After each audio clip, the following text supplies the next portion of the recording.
Hey everyone, Divya here, your mind coach.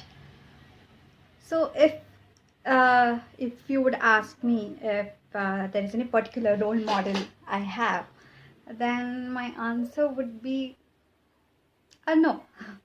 Because yes, there has never been one particular person whom I uh, tried to copy or wanted to be like. I think that is where it was easy for me to bring my own unique version of myself. But if there was anyone who inspired me to be what I am today, then I would say it is my father. Yeah, for everyone, I think for most girls, it is their father is their first hero. So the obvious is the true with me as well. It so happens that my only ambition as a child was to impress my father. So just make him feel, make him feel good that okay, I finally made it, or I am doing what he always wanted me to do. Obviously, eventually, it changed. Like you grow up, your worldview changes. It didn't change much, but then I understood. Then okay, this is where I want to work with. This is my purpose, and then this is where I this is how I plan to add value to people. So that eventually happened. So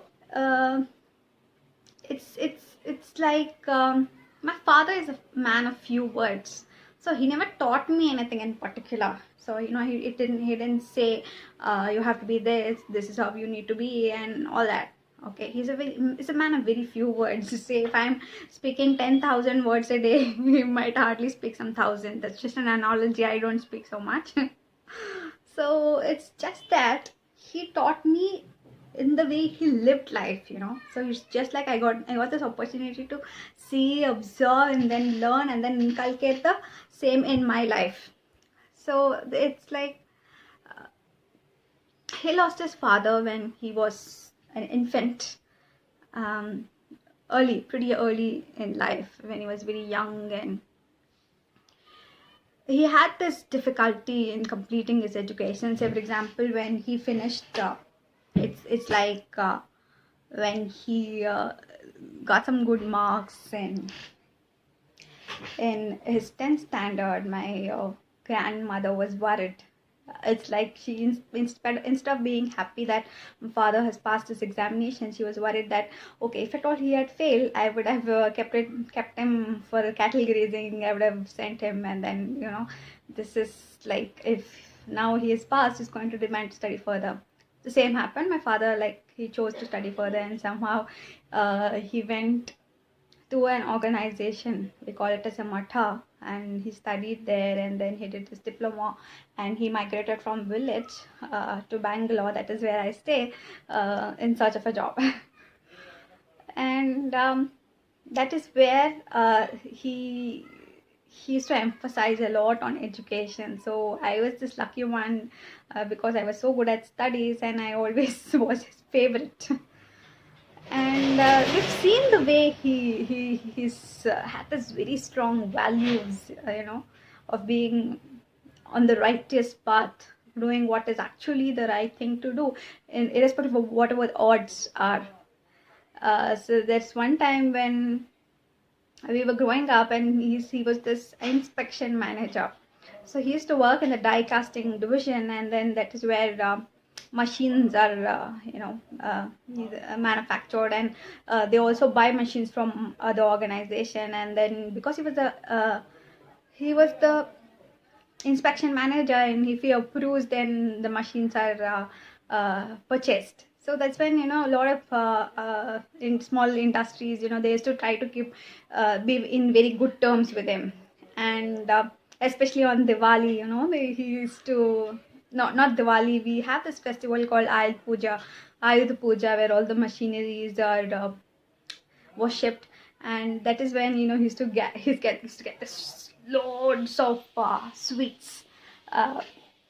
But that's because a lot of officers used to invite him, and so he used to be very particular. So once what happened was, along with the gifts and the sweets, once he also received certain amount of cash, and he was shocked.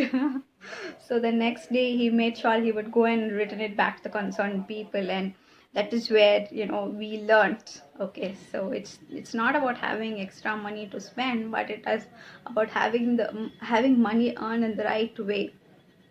And I think because he had lost his father, I think many people or many of his relatives supported him in his growing up days, and so he made sure he would take care of them, everybody in their family. So there were many of his uncles, aunts, and many people. So he used to make sure that their health is taken care of. So if they have any problems, they come to our city and they stay in our house. And if their children are getting married, my father will support them. And he's helped everybody. He never said a no until he decided to take a voluntary retirement from his organization. So that is when I understood how people come even before money.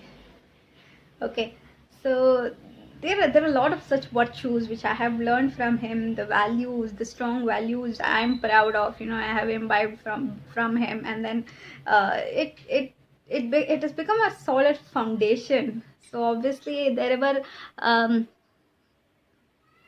just taking the time so that I don't cross my limit.